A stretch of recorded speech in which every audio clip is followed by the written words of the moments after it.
नमस्कार दोस्तों, आप सभी का स्वागत है हमारे YouTube चैनल पर। तो आज हमारा चमोली का पार्ट 2 है। पार्ट 1 की वीडियो कल आ चुकी है, जिन्होंने नहीं देखी है ज़रूर देखिएगा।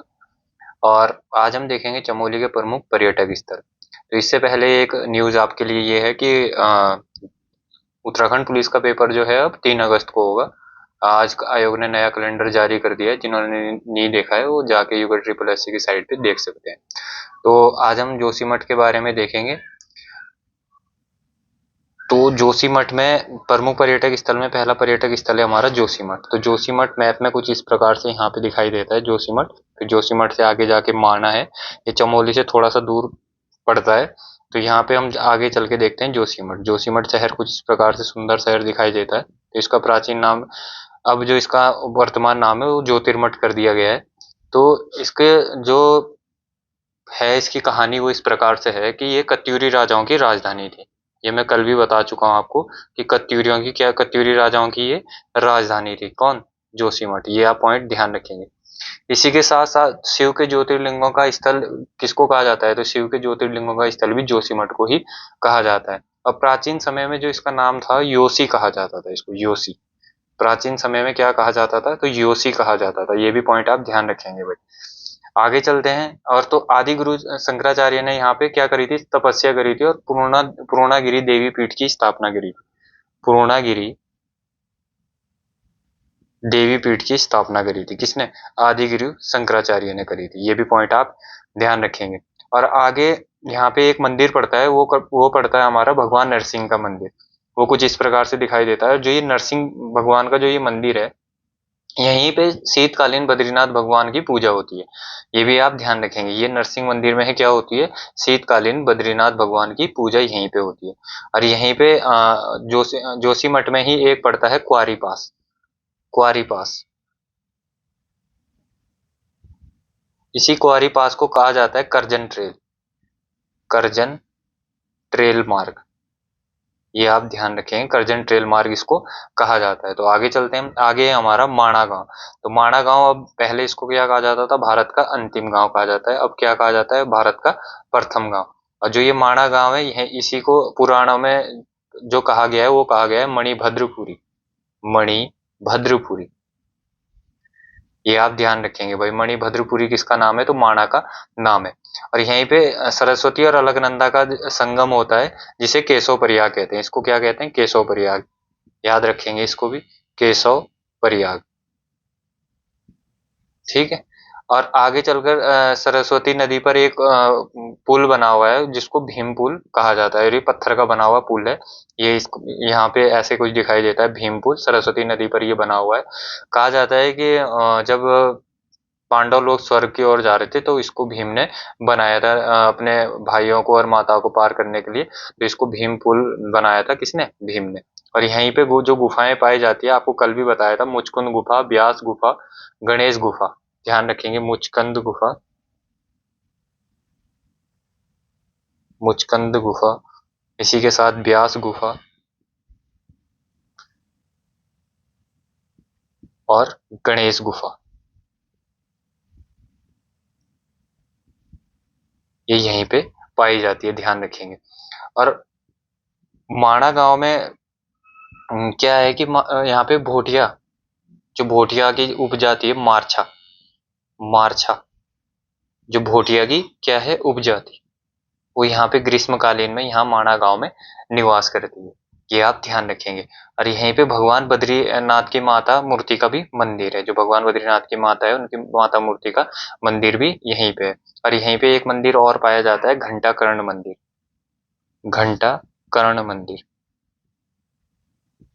ये भी आप याद रखेंगे। और ये माता मूर्ति का मंदिर है। आगे चलते हैं। आगे है हमारा औली, जो नेक्स्ट पर्यटक स्थल है। तो औली, औली के बारे में कुछ चीजें हमने कल भी देखी थी, आज की क्लास में भी हम देख लेते हैं। औली में ये स्कीइंग खेलों के लिए लोकप्रिय है, आपको पता ही है। और नंदा, कामेट, हाथी और गौरी पर्वतों से ये घिरा हुआ है। और यहाँ पे क्या होता है कि 1987 में 1987 में क्या हुआ था यहाँ पे? जो गढ़वाल मंडल विकास निगम है, गढ़वाल मंडल विकास निगम, गढ़वाल मंडल विकास निगम, जो गढ़वाल मंडल विकास निगम है, इन्होंने स्कीइंग महोत्सव मनाया था। और फिर बाद में यहाँ पे औली परियोजना का शुभारंभ हुआ, मतलब यहाँ पे हिमक्रीड़ा और रज्जु मार्ग स्थल बनाने के लिए इस परियोजना का शुभारंभ हुआ। तो ये जो परियोजना शुरू की गई थी, ये की गई थी जुलाई 1983 में, जुलाई 1983 में। और जो ये शुरू करी थी, ये करी थी, इसके शुभारंभ करा था हमारे उस टाइम की प्रधानमंत्री इंदिरा गांधी जी ने। ठीक है, ये ध्यान रखेंगे, इंदिरा गांधी द्वारा इसको शुरू किया गया। और यहाँ पे जो इसका कार्य पूर्ण हुआ वो हुआ अक्टूबर 1993 में। क्या, हिमक्रीड़ा और रज्जु मार्ग का कार्य पूर्ण हुआ। और यहीं पे रोपवे भी उस टाइम बनाया गया, रोपवे। जो ये रोपवे बनाया गया, ये एशिया का सबसे ऊंचा रोपवे कहा जाता है, 4.15 किलोमीटर का ये रोपवे है। और जो स्कीइंग के लिए यहाँ पे जो समय होता है, जो स्कीइंग करने के लिए यहाँ उपयुक्त समय माना जाता है, वो है दिसंबर से मार्च का समय। दिसंबर से मार्च का समय इसको माना जाता है। और यहीं पे अंजनी माता का मंदिर भी पड़ता है, कहाँ, औली में अंजनी माता का मंदिर, ये भी आप ध्यान रखेंगे, वो भी यहीं पे पड़ता है। और यहाँ पे गुरसो बुग्याल चतरकुंड वगैरह भी पड़ता है। और दयाली सेरा नामक स्थल एक, वो भी औली में ही पड़ता है। ये सभी पॉइंट आप नोट कर लेंगे। आगे चलते हैं हम। आगे हमारे चमोली जनपद के प्रसिद्ध मंदिर। तो चमोली जनपद में प्रसिद्ध मंदिर में एक मंदिर है हमारा लव कुश का मंदिर, जो कुछ इस प्रकार से दिखाई देता है। कौन सा मंदिर? लव कुश मंदिर। फिर है अनुसुईया माता का मंदिर। ठीक है, अनुसुईया माता मंदिर, ये भी चमोली में ही पड़ता है, ऐसा कुछ दिखाई देता है। आगे हमारा अत्रि मुनि आश्रम, ये पहाड़ों के बीच में ये आश्रम है, किसका? अत्रि मुनि जी का आश्रम है। आगे हमारा बदाणगढ़ी मंदिर, बदाणगढ़ी मंदिर पड़ता है, ये पड़ता है चिल्ला घाटी में। ध्यान रखेंगे, कौन सी घाटी में पड़ता है? चिल्ला घाटी में। कौन सा? बदाणगढ़ी मंदिर, कुछ इस प्रकार से दिखाई देता है बदाणगढ़ी मंदिर। और गोपीनाथ मंदिर के बारे में डिटेल में हम कल देख चुके हैं, गोपेश्वर में पड़ता है। और यहीं पे चमोली में एक मंदिर पड़ता है, वो पड़ता है जलेश्वर मंदिर, जलेश्वर मंदिर, ये भी चमोली में ही पड़ता है, ध्यान रखेंगे। एक पड़ता है हमारा लाटू देवता मंदिर। तो लाटू देवता मंदिर को क्या कहा जाता है? नंदा देवी का भारवाहक देवता कहा जाता है। किसका? नंदा देवी का भारवाहक देवता, भारवाहक देवता इसको कहा जाता है, नंदा देवी का। ठीक है, ये भी आप याद रखेंगे। एक है उर्गम घाटी में पड़ता है ये वंशी नारायण जी का मंदिर। और जो ये वंशी नारायण जी का मंदिर है, इसके कपाट सिर्फ एक ही दिन खुलते हैं, और वो खुलते हैं रक्षाबंधन वाले दिन। रक्षाबंधन के ही दिन इसके कपाट खुलते हैं, उसी दिन इसकी पूजा अर्चना यहाँ पे होती है। उसके बाद ये कपाट पूरे साल भर बंद रहते हैं। आगे चलते हैं हम। आगे हमारा फ्यूला नारायण मंदिर। तो फ्यूला नारायण मंदिर में इसकी खास बात यह है कि यहाँ पे पुजारी के साथ साथ एक पुजारिन की भी नियुक्ति होती है। कहाँ पे? फ्यूला नारायण मंदिर में। ये पॉइंट भी आप ध्यान रखेंगे। ठीक है, तो यहीं पे एक पड़ता है नौटी गांव में उफराई देवी मंदिर। कौन सा? उफराई देवी मंदिर, उफराई देवी मंदिर, ये कहाँ पड़ता है? नौटी गांव में पड़ता है, ये भी आप ध्यान रखेंगे। तो आगे चलते हैं। आगे हमारे पंचबद्री। पंचबद्री में कौन कौन से बद्री है? एक है बद्रीनाथ, तो बद्रीनाथ तो विशाल बद्री है, पहला बद्री। और इसके बाद है आदि बद्री। आदि बद्री में क्या है कि ये कर्णप्रयाग में पड़ता है, और यहाँ पे 16 मंदिरों का ये समूह पड़ता है। कितने मंदिरों का? 16 मंदिरों का समूह पड़ता है। उसके बाद है हमारे वृद्ध बद्री। और वृद्ध बद्री क्या है? जोशीमठ के पास है, और इसको प्रथम बद्री भी कहा जाता है, वृद्ध बद्री को। और पुराणों में इसका नाम कहा जाता है अनीमठ। क्या कहा जाता है? अनीमठ। अनीमठ, पुराणों में इसको क्या कहा जाता है? अनीमठ। और इसको प्रथम बद्री क्यों कहा जाता है? क्योंकि शंकराचार्य ने भगवान बद्रीनाथ की सर्वप्रथम जो प्रतिमा लगाई थी, वो यहीं पे स्थापित करी थी, इसलिए इसको प्रथम बद्री कहते हैं। और इसके बाद है योग ध्यान बद्री। तो ये योग ध्यान बद्री जो है, ये पांडुकेश्वर में स्थित है। कहाँ पर? पांडुकेश्वर में, ध्यान रखेंगे। इसके बाद देखते हैं हम चमोली के प्रमुख त्योहार में रमाण उत्सव जो मनाया जाता है। कहाँ पे? चमोली में। तो जो रमाण उत्सव मनाया जाता है, ये चमोली में कहाँ मनाया जाता है? तो ये जोशीमठ के ब्लॉक, जोशीमठ ब्लॉक में, कहाँ? सलूड़ व डुंगरा, सलूड़, डुंगरा और सैलंग आदि गांवों के बीच में मनाया जाता है। कौन सा गांव? ध्यान रखेंगे आप, सलूड़ और डुंगरा और सैलंग आदि गांव में बैसाख माह में मनाया जाता है। ये भी आप पॉइंट ध्यान रखेंगे कि कब मनाया जाता है रम्माण उत्सव? तो बैसाख महीने में मनाया जाता है। बैसाख का कौन सा महीना? अप्रैल महीने में, ये आप ध्यान रखेंगे। और रामायण से जुड़े प्रसंगों मतलब जो ये रामायण किस लिए कहा जाता है, तो ये रामायण से जुड़े प्रसंगों को गाया जाता है, इसमें गाया तो नहीं जाता, उसको नृत्य में दर्शाया जाता है, तो इसलिए इसको रामायण कहा जाता है। और ये कितने दिनों तक चलता है, ये चलता है 11 से 13 दिन तक। कभी 11 दिन तक होता है, कभी 13 दिन तक होता है। और जो इसका आयोजन होता है, ये सलूड़ और डुंगरा की संयुक्त पंचायत करती है। और इसके पात्र जो होते हैं वो इस प्रकार से मुखोटे वगैरह पहनकर क्या करते हैं, रामायण के मुख्य प्रसंगों में नृत्य करते हैं। और इसमें जो मुखोटे होते हैं, तो मुखोटे के दो रूप होते हैं, ठीक है। एक होता है, मुखोटे का रूप होता है ध्यो। ध्यो ध्यो का मतलब ध्यो पत्तर होता है, ध्यो पत्तर का मतलब होता है देवताओं से संबंधित। ये होते हैं देवताओं से संबंधित। और एक होता है हमारा खलियारी। खलियारी, जो ये खलियारी होता है, ये मनोरंजन के लिए होता है, मनोरंजन के लिए मुखौटे बनाए जाते हैं। कौन से? खलियारी। और इसमें ढोल दमाऊ क्या होता है, वाद्य यंत्र होता है। और जो इसके पात्र होते हैं उनके बीच कोई भी संवाद नहीं होता। और जो पूरी रामायण होती है उसमें 18 मुखौटे होते हैं। कितने? 18 मुखौटे। ध्यान रखें कितने मुखौटे होते हैं, 18 मुखौटे होते हैं। और इसमें क्या होता है कि चार इसके वो होते हैं, नृत्य युद्ध नृत्य होते हैं चार। तो इसमें होता है एक माल मल्ल युद्ध। कौन सा? माल मल्ल युद्ध। नोट कर लेंगे इसको, इंपॉर्टेंट है, कभी भी एग्जाम में पूछा जा सकता है। माल मल्ल युद्ध ऐसे पूछेगा एग्जाम में कि माल मल्ल युद्ध रामायण में किससे संबंधित था। तो जो माल मल्ल युद्ध था, ये स्थानीय लोगों और गोरखों के बीच युद्ध का वर्णन करता है। किसका? स्थानीय लोगों व गोरखों के बीच के युद्ध का वर्णन करता है। और दूसरा था हमारा कुरु जोगी। क्या था? कुरु जोगी। ये कुरु जोगी क्या था? कुरु जोगी था एक हास्य नृत्य, ठीक है, ध्यान रखेंगे। इसके बाद था बणिया बणियाण। जो ये बणिया बणियाण था, ये तिब्बत व्यापारों पर आधारित नृत्य है। मतलब जो तिब्बत से व्यापार वगैरह करते थे लोग उस टाइम, तो उससे उस पे आधारित ये नृत्य है। और एक जो फोर्थ है हमारा, मोर मोरियाण। मोर मोरियाण। मोर मोरियाण क्या है? तो ये रामायण उत्सव का ये पशुपालक व उससे उसकी पत्नी से संबंधित नृत्य इसमें किया जाता था। किसमें? मोर मोरियाण में। तो ये चारों पॉइंट आप ध्यान रखेंगे, इंपॉर्टेंट है ये। आगे चलते हैं। इसमें जो रामायण उत्सव होता है, इसमें नरसिंह व प्रहलाद के पत्तर भी प्रमुख है। मतलब जो नरसिंह भगवान और प्रहलाद हैं, उसके मुखौटे भी प्रमुख होते हैं, इसमें ध्यान रखेंगे।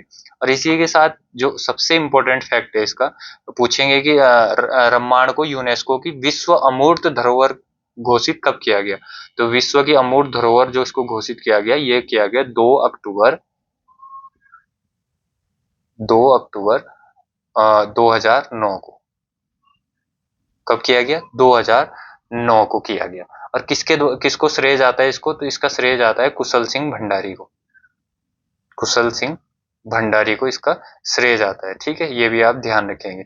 कुशल सिंह भंडारी ने इसको लिपिबद्ध करके उसको पूरा वो बना के तब इसको यूनेस्को में शामिल करवाया था। और इसका एक पॉइंट और याद रखेंगे कि 2016 में जो हमारी गणतंत्र दिवस पर झांकी निकली थी उत्तराखंड में, जो उसकी थीम थी वो क्या था? रामायण उत्सव ही उसकी थीम थी। ये भी पॉइंट आप रामायण के बारे में ध्यान रखेंगे, ठीक है। आगे चलते हैं हम। आगे हमारा नंदा राजजात यात्रा। तो नंदा राजजात यात्रा के मैंने ये मैप पूरा लगाया आपके लिए, जो कि नौटी से और होमकुंड तक जाता है। तो ये पॉइंट आप ध्यान ध्यान से इसमें देख लेंगे कौन कौन से पड़ाव यहाँ पे पड़ते हैं। तो कुछ इस तरीके से नंदा राजजात यात्रा यहाँ से शुरू होके, ये इस जगह से शुरू होके और यहाँ ये होमकुंड तक जाती है, ठीक है। आगे चलते हम जानते हैं नंदा राजजात यात्रा के बारे में। तो नंदा राजजात यात्रा कब होती है? 12 वर्षों में एक बार होती है, ये तो सभी को पता होगा। 12 वर्षों में एक बार नंदा राजजात यात्रा होती है। और इसको कुमाऊं व गढ़वाल की सांस्कृतिक एकता का प्रतीक भी माना जाता है। किसको? नंदा राजजात यात्रा को। और 20वीं सदी में प्रथम बार जो नंदा राजजात यात्रा हुई थी वो हुई थी 1905 में। ये भी आप ध्यान रखेंगे। तो यह यात्रा कहाँ से शुरू होती है? कांसवा गांव के पास नौटी नामक स्थान में नंदा देवी मंदिर से होकर कहाँ तक जाती है? होमकुंड तक जाती है। और इसकी कुल लंबाई कितनी है? 280 किलोमीटर। ये भी आप ध्यान रखेंगे, 280 किलोमीटर। और लगभग इसमें कितना टाइम लगता है पूरी करने में? तो 19 से 20 दिन इसमें पूरी करने में इसको लगते हैं। और इसको आयोजित कौन करता है? तो चांदपुरगढ़ के वंशज और कांसवा गांव के राजकुमारों द्वारा इसको आयोजित किया जाता है। और इसको आयोजित करने का मुख्य वो क्या है कि जो उत्तराखंड के लोग हैं वो नंदा देवी या पार्वती को अपनी बेटी मानते हैं, यानी ध्यान मानते हैं।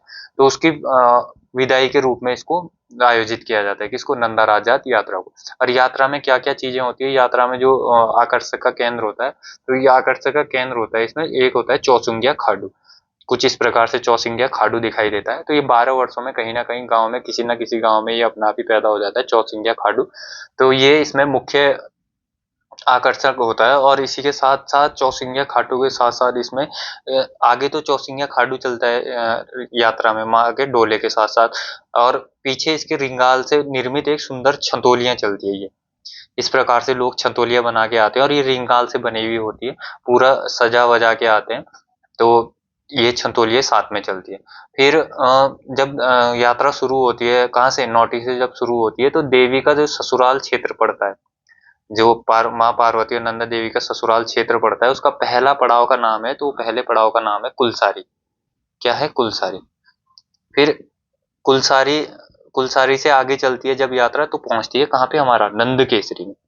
जब कुलसारी से आगे चलती है यात्रा तो नंद केसरी में पहुंचती है। कहाँ से, कुलसारी से शुरू होके नंद केसरी में जब यात्रा पहुंचती है, तो यहाँ पे कुमाऊं के लोग अपनी जो कुल देवी है उनको यात्रा में शामिल करवाते हैं, यहीं से कहाँ पे, नंद केसरी में। नंद केसरी से आगे जब यात्रा बढ़ती है तो आगे पड़ता है हमारा बाण परवा, बाण, इस बाण पड़ाव पड़ता है। तो बाण पड़ाव के बाद, जो बाण पड़ाव पड़ता है यहाँ पे, इसके बाद कोई भी बस्ती वगैरह, मतलब कोई आगे गांव वगैरह कुछ भी नहीं पड़ता है। और यहीं जो बाण पड़ाव पड़ता है, तो बाण पड़ाव में क्या होता है कि मैंने आपको पीछे बताया था लाटू देवता। तो लाटू देवता जो नंदा देवी के क्या है, भार वाहक देवता है, भार वाहक देवता, वो यहीं से शामिल होते हैं, कहाँ से, बाण से।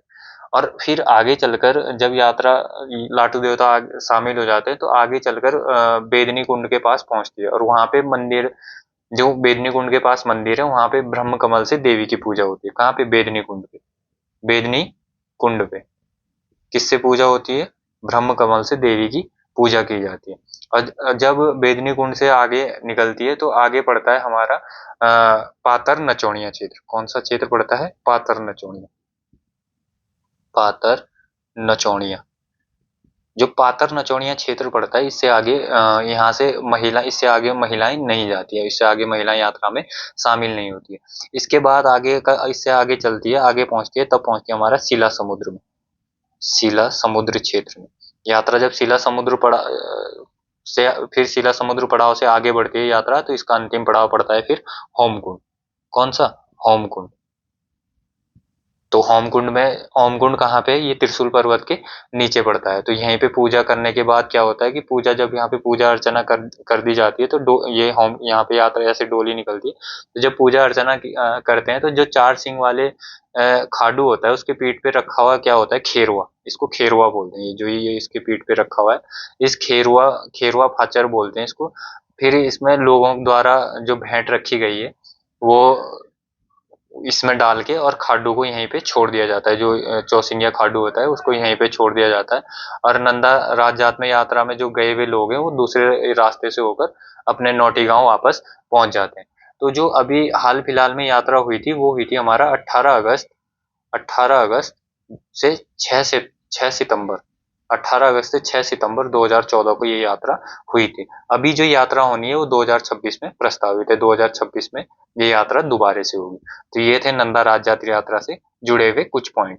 बहुत सारे पॉइंट इसमें छूटे हुए हैं, कभी मैं स्पेशल वीडियो नंदा राज यात्रा में बनाऊंगा, तो उसमें पूरा मैप से, पूरे मैप वगैरह बना के अच्छे से आपको समझा दूंगा मैं। आगे चलते हैं हम। आगे है हमारा जड़ी बूटी, जो चमोली में पड़ता है जड़ी बूटी शोध एवं विकास संस्थान। तो ये कहाँ पे पड़ता है, गोपेश्वर में। इसकी स्थापना कब हुई थी, 1989 को। ये पॉइंट आप ध्यान रखेंगे। और यहीं पे पड़ता है चमोली में राज्य विधि कॉलेज, राज्य विधि कॉलेज। ये भी कहाँ पे है, ये भी गोपेश्वर में ही पड़ता है, ठीक है। ये भी पॉइंट आप ध्यान रखेंगे, राज्य विधि कॉलेज। और एक पड़ता है चमोली में उत्तराखंड बोली भाषा संस्थान। कौन सा, उत्तराखंड बोली भाषा संस्थान, उत्तराखंड बोली भाषा संस्थान। और ये, इसकी स्थापना कब हुई थी, 2016 में। कहाँ, गोचर में। ये भी आप ध्यान रखेंगे। और यहीं पे पड़ता है राजकीय मंडुआ अनुसंधान संस्थान, राजकीय मंडुआ अनुसंधान संस्थान, ये कहाँ पड़ता है? पीपल कोटी में, पीपल कोटी चमोली में, ये भी आप ध्यान रखेंगे। अब बुग्यालों की मदर टेरेसा का संबंध भी चमोली से ही था। हर्बल पार्क, हमारा हर्बल पार्क, हर्बल पार्क कहाँ है? तो हर्बल पार्क पड़ता है हमारा माणा में, ये आप ध्यान रखेंगे। अब प्रथम उत्तराखंड का प्रथम आर्किड पार्क, प्रथम आर्किड पार्क, तो ये भी कहाँ पर है? गोपेश्वर में, ये आप ध्यान रखेंगे ये सभी पॉइंट।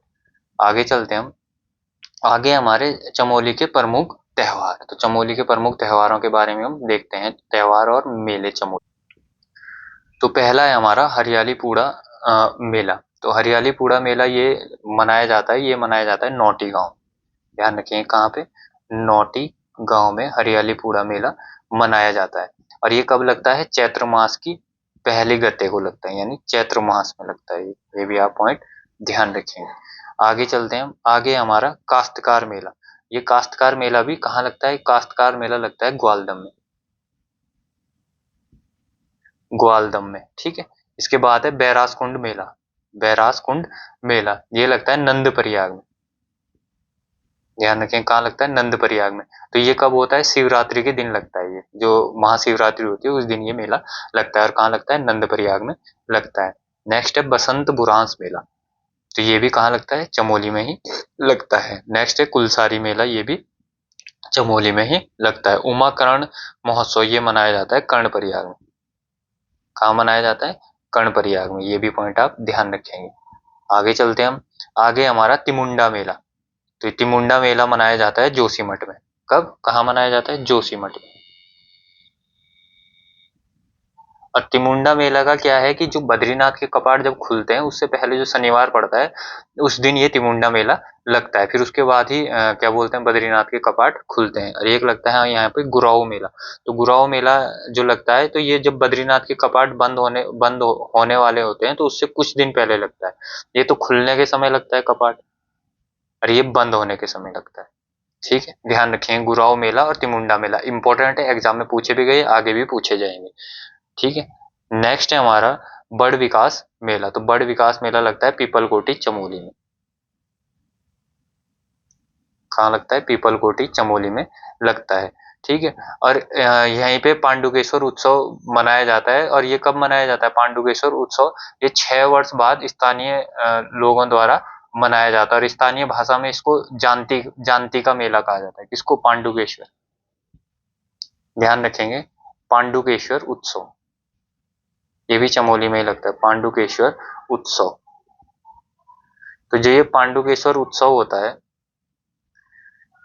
प्रत्येक 6 वर्ष में लगता है, ये 6 वर्ष में लगता है। और स्थानीय भाषा में इसको क्या कहा जाता है? जानती का मेला, जानती का मेला इसको स्थानीय भाषा में कहा जाता है, ठीक है। नेक्स्ट हमारा वीर चंद्र सिंह गढ़वाली के समाधि स्थल पर कोदिया बगड़ पे 12 जून को हर वर्ष उनकी स्मृति में मेला लगता है, ये भी आप ध्यान रखेंगे। नेक्स्ट है हमारा नौठा कौतिक उत्सव। तो नौठा कौतिक उत्सव इसमें पाषाण युद्ध होता है, क्या होता है? पाषाण युद्ध, नौठा कौतिक उत्सव पाषाण युद्ध होता है इसमें, ठीक है। पत्थर वगैरह से इसमें युद्ध होता है। और ये कहाँ लगता है? आदि बद्री धाम में, कहाँ लगता है? आदि बद्री धाम में ये लगता है। और वर्तमान में इसका नाम जो कर दिया है, और यही ये क्वेश्चन इंपॉर्टेंट है, बन भी सकता है कभी भी। तो वर्तमान में इसका नाम कर दिया है हिमालय महोत्सव, हिमालय महोत्सव। तो अगर पूछेंगे हिमालय महोत्सव किसका नाम कर दिया है, तो नौठा कौतिक का नाम क्या कर दिया गया है? हिमालय महोत्सव इसका नाम कर दिया गया है। तो ये थे चमोली डिस्ट्रिक्ट के कुछ इंपॉर्टेंट पॉइंट हमारे। तो जो कुछ भी छूट गया हो वो कभी हम आगे कवर कर लेंगे।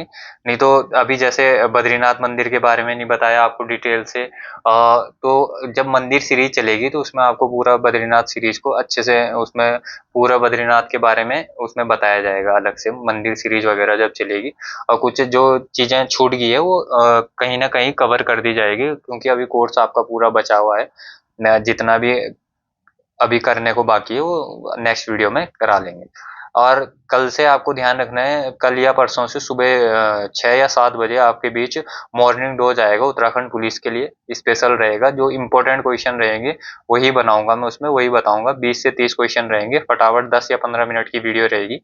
तो आप वो वहां से जुड़ सकते हैं। जो इम्पोर्टेंट रहेंगे कि पुलिस में आने वाले संभावित क्वेश्चन रहेंगे उसके बारे में उसमें बताया जाएगा। तो अगर आप जुड़ना चाहोगे तो जुड़ना, और अगर आपको वीडियो पसंद आती है तो लाइक एंड शेयर जरूर करिएगा। और कुछ भी गलती अगर आपको लगती है वीडियो में कि कहीं पे क्वेश्चन छूट गया है, क्योंकि ह्यूमन एरर कहीं पे भी हो सकता है, तो आप कमेंट करके जरूर बताइएगा कि यहाँ पे ये गलती हो गई है। तो मिलते हैं किसी नेक्स्ट वीडियो में। कौन सा डिस्ट्रिक्ट शुरू करते हैं कल से देखते हैं। तो मिलते हैं नेक्स्ट वीडियो में। जय हिंद, जय उत्तराखंड।